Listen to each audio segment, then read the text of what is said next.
enfim, eu posso seguir então. O fim já começa aqui, quando sim quer dizer não. Quando sim quer dizer não.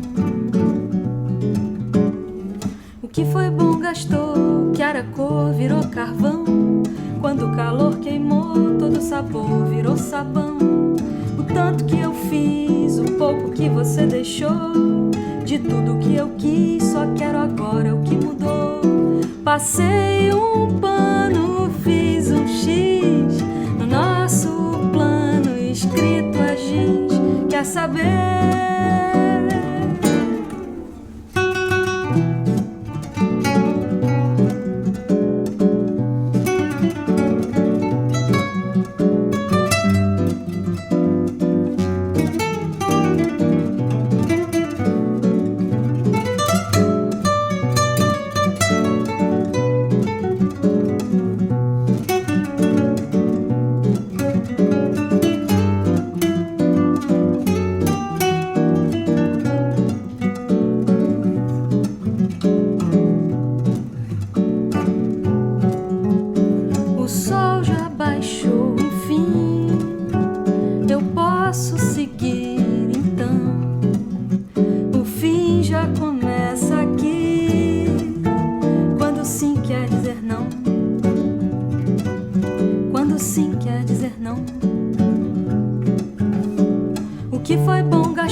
Passei um pano, fiz um X no nosso plano, escrito a giz. Quer saber? Já nem lembro se eu fui feliz. Bom demais.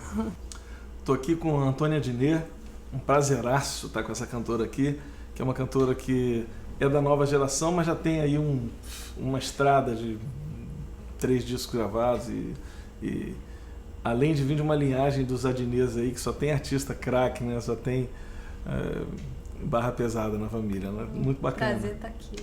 Prazeraço. Obrigado por ter aceitado o convite, né? E é muito bacana assim, estar tocando com você aqui e estar fazendo esse programa, porque eu conheci um pouco mais do teu trabalho, porque claro que eu já tinha ouvido falar de você, das coisas, mas eu conheci mesmo o teu trabalho quando eu estava fora do Brasil, na Suécia, através de um amigo, uma família de amigos super queridos, que é o Hans Bausted, a Cristina e as filhinhas dele, que são a Emily e a Dissa. Eu lembro que eles perguntaram assim, você conhece o trabalho da Antônia Diner? Eu falei assim, eu conheço a Antônia, na verdade ela estudou com meu filho e tal, mas eu não conheço o trabalho dela, assim, muito não. Cara, um disco lindo que ela lançou, discreta, tal, não sei o quê. Eles são suecos, né? Eu estou falando aqui como brasileiro, mas eles falaram tudo em inglês, em sueco, não sei. E aí eles me apresentaram a nossa família e acabou que o teu disco virou um pouco, o teu primeiro disco, Discreta, ele virou um pouco uma marca da nossa primeira estadia na Suécia, porque teu disco tocava o dia inteiro lá em casa, e na casa do Hans, e no carro, né? Quando a gente saía, estava sempre rolando teu disco. E o Hans, eu lembro que assim, quando a gente não estava ouvindo, se a gente saía de carro junto, parava no sinal, ele estava com o carro do lado, ele só abria a janela e aumentava o volume, assim. Aí eu vi ela, porra, bom demais. Pô, que honra ser a trilha sonora da viagem de vocês. É verdade, trilha sonora. Eu penso muito nisso, assim, quando me perguntam, você faz música, qual é o seu objetivo, por quê e tal. E eu sempre penso nisso, assim, se eu puder ser a trilha sonora de um momento bacana na vida de alguém, eu já fico feliz. Pô, então aqui com a gente você já fez já essa missão. Eu não me lembro da minha vida sem o violão. Eu não me lembro de mim sem tocar violão. Quando eu lembro, já tinha violão. Violão no meio. Música, a minha família tem muitos músicos, né? Meu pai é o mais velho de 6, 5 são músicos. Meu tio, irmão da minha mãe, é músico, é o Rodrigo Campelo. Então, assim... Dos dois lados tem? Dos dois lados tem, e eu já lembro da vida, eu já era imersa na música, em estúdio de gravação, show, Então foi um caminho natural, assim, né? De ouvir, estar muito, né, presente nessas ocasiões todas. E... Com ela devia ser ao contrário, porque toda família que tem uma pessoa que quer ser músico, de repente o cara pergunta, meu filho, tem certeza? Não vai fazer um direito, uma engenharia? Aí de repente ela chega e fala, eu tô pensando em fazer direito. Não, calma, minha filha, você não acha melhor fazer música? É bem por aí mesmo, assim. É bem isso. Porque a minha irmã foi estudar nutrição e meu pai ficou arrasado, né? Ficou arrasado que ela não foi. Hoje em dia ela trabalha com música, né? Aí ele tá feliz, tá tudo certo.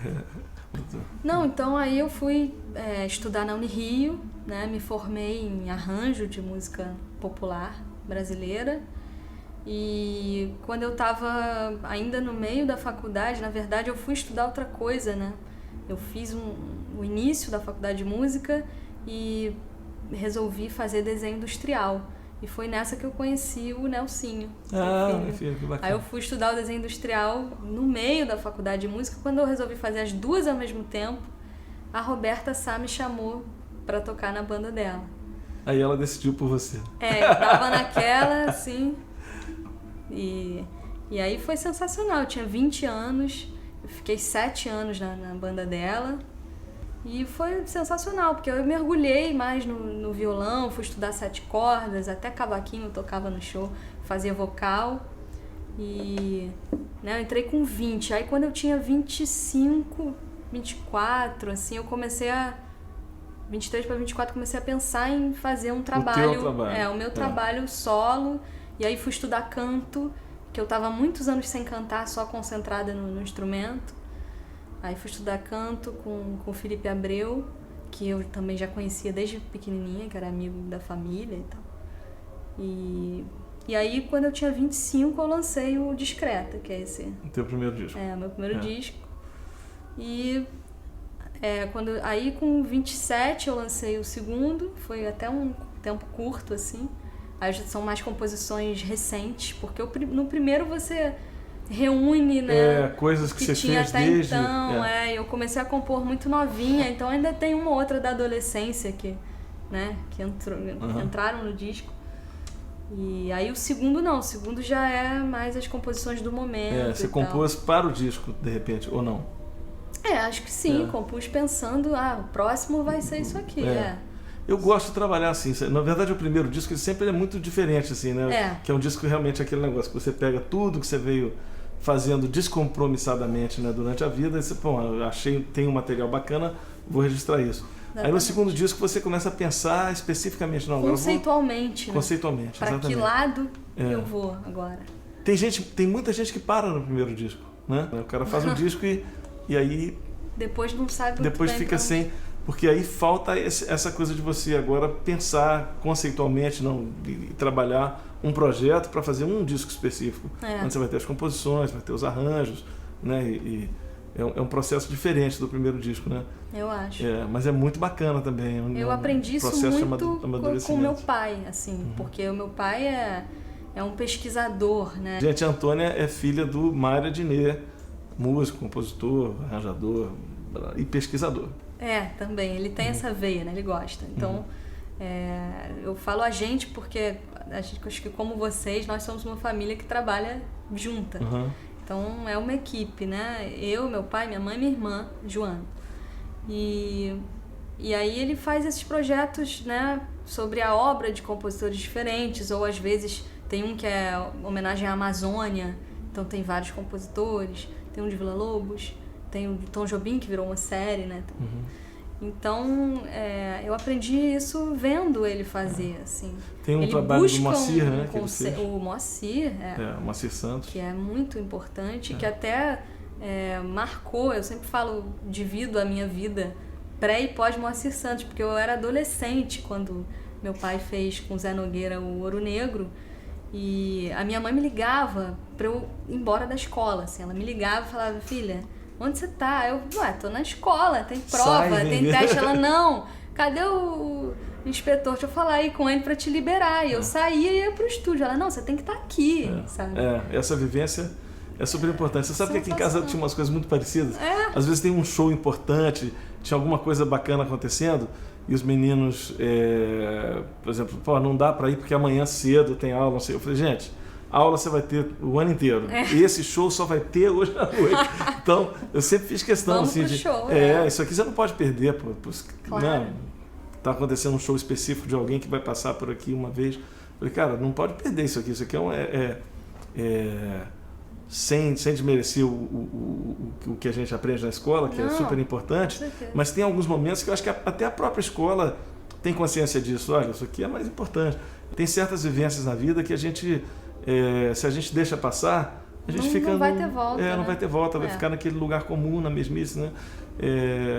Eu sou a favor, assim, tem um show bacana, gente, pode assistir o show e deixa de assistir a aula, depois você assiste, depois você pega a matéria com o colega. Estuda, então, assim. né?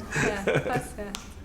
E você saía da escola para ir para o estúdio, essa vivência aí, cara, né? Aí não tem preço, não né? tem preço. Não tem faculdade, não tem nada que...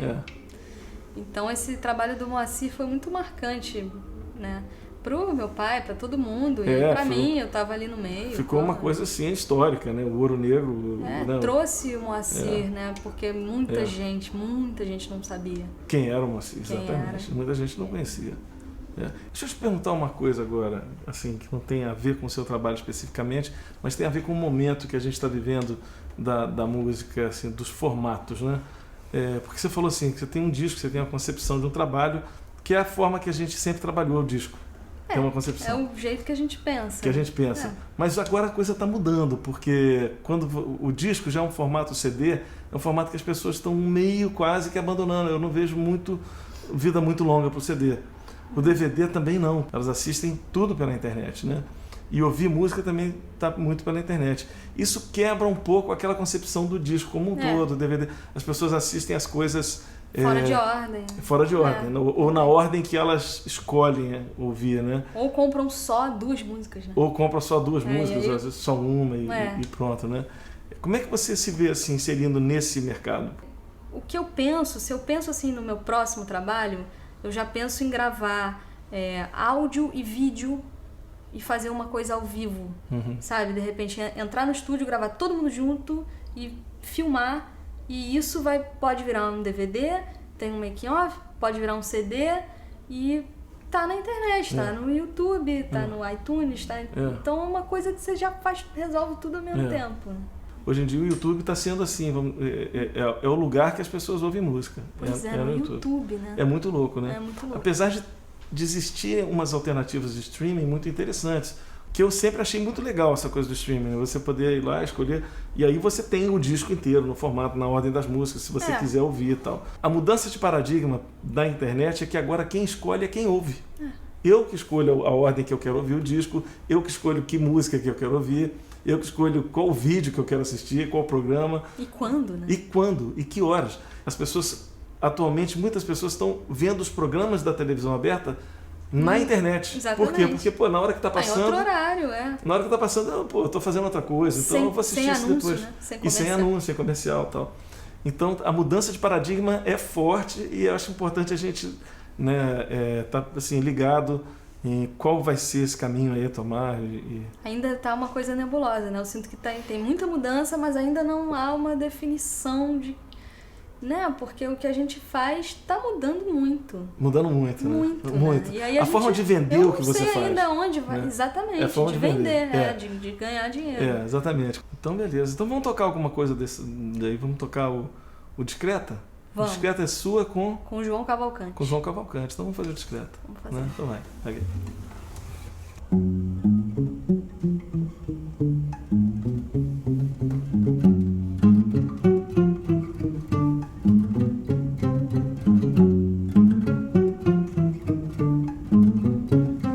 Eu só pedi ao céu pra ter uma manhã completa, sem contramão. Então apareceu você pra me deixar discreta, discreta, discreta, como se não fosse natural amar.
decifrar.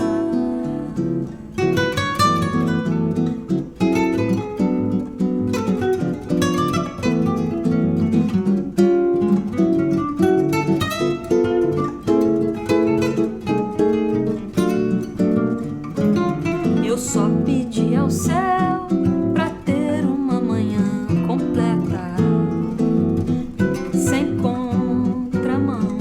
Então apareceu você pra me deixar discreta, discreta, discreta, como se não fosse natural amar.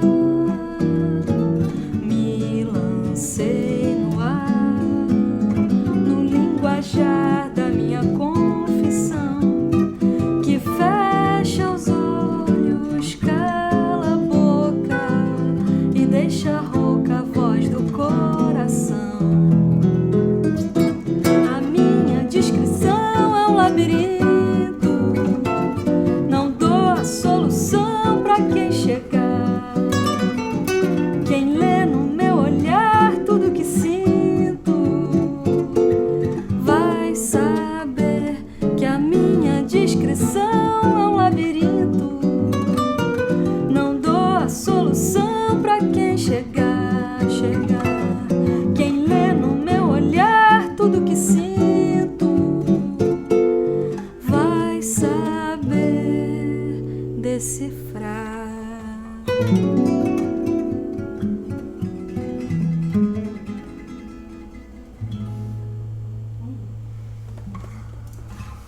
Obrigado, Antônia. Prazeraço ter você aqui. Prazer enorme. Obrigada pelo convite.